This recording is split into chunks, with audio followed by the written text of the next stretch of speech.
Good evening, everyone.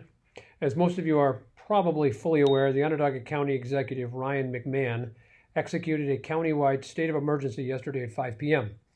As a component with the state of emergency, school district schedules have or will be impacted.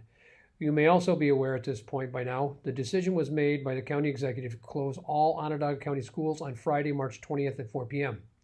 As many folks may already have heard, a couple Central New York school districts have decided not to adhere to the executive order. As such, the waiver provided by the governor for the 180 days of school was specific with language regarding state officials who may have the authority for determining school closure decisions. School superintendents do not have the authority to close schools during a medical, epidemic, or pandemic emergency.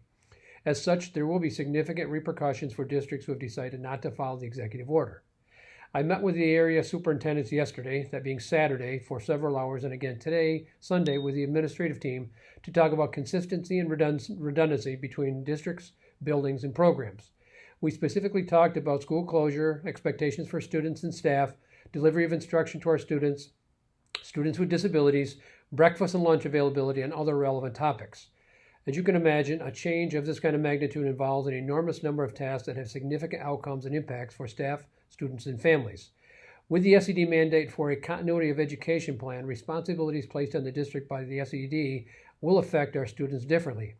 It's important for everyone to understand, with the state of emergency and the 180-day waiver, this does not waive our responsibilities for a continuation of services.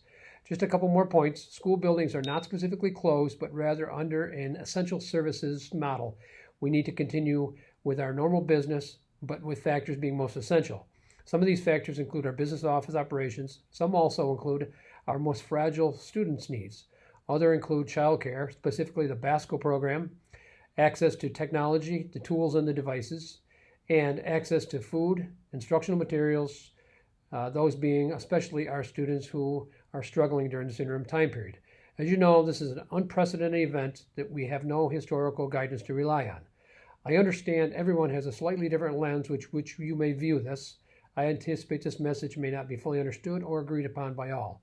But given the big picture and our overarching responsibilities for the students and families of Liverpool, it's imperative that we keep our focus on the students and what's best for them. I will plan on providing updates to both staff and the community on a daily basis through the foreseeable future. Keep in mind, this information becomes available, I will continue to share what I know. Also, I understand information changes by the day, hour, or even minute. I will continue to do my best to keep everyone abreast of our status and expectations moving forward. Thank you for your understanding.